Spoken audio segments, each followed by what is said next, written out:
Police आयुक्तालयाच्या हद्दीमध्ये Koparkhairane police station येथे 8 जून रोजी एक घरफोडीची घटना घडली होती, ज्यामध्ये 15,55,000 रुपयांचे सोन्याचे दागिने चोरून नेण्यात आले होते। त्या अनुषंगाने आमचे गुन्हे शाखेचं कक्ष 1चं युनिट जे वाशीला आहे त्यांच्याकडून समांतर तपास करण्यात येत होता। यामध्ये तांत्रिक विश्लेषण आणि CCTV यांचा वापर करून त्यांनी 2 आरोपींना अटक केलेली आहे, ज्यांच्याकडून तो कोपरखैरणेचा घरफोडीचा गुन्हा व्यतिरिक्त इतर 10 गुन्हे असे एकूण 11 गुन्हे उघड करण्यात आलेले आहेत।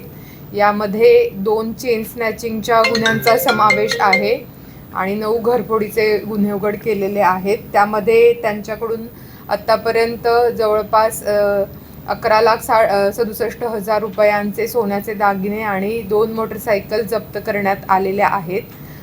यात जे आरोपी अटक करण्यात आलेले आहेत त्यांचं नाव आहे युसुफ राशीद शेख आणि नौशाद मुस्ताक आलम। त्यापैकी युसुफ शेखवरती पूर्वीचे 51 गुन्हे दाखल होते आणि तो आता 20 मार्च रोजी जामिनावरती बाहेर आला होता।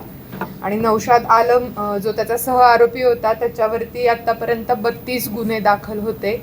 तर ही एक उत्कृष्ट कामगिरी आमचे पोलीस आयुक्त श्री मिलिंद भारंबे सर, सह आयुक्त श्री दीपक साकोरे सर, अपर पोलीस आयुक्त प्रमोद शेवाळे सर, आमचे DCP श्री सचिन गुंजाळ सर यांच्या मार्गदर्शनाखाली युनिट 1चे आमचे प्रभारी अधिकारी सिनियर PI विकास घोडके, API बनकर, PSI काकड आणि त्यांच्या टीमनी केलेली आहे। करून बंद घराचा कुलूप तोडून ते आत प्रवेश करून सोन्याचे दागिने किंवा रोख रकमेची चोरी करत होते आणि 2 मध्ये त्यांनी मोटरसायकलवर येऊन चेन स्नॅचिंग केली होती करत होते।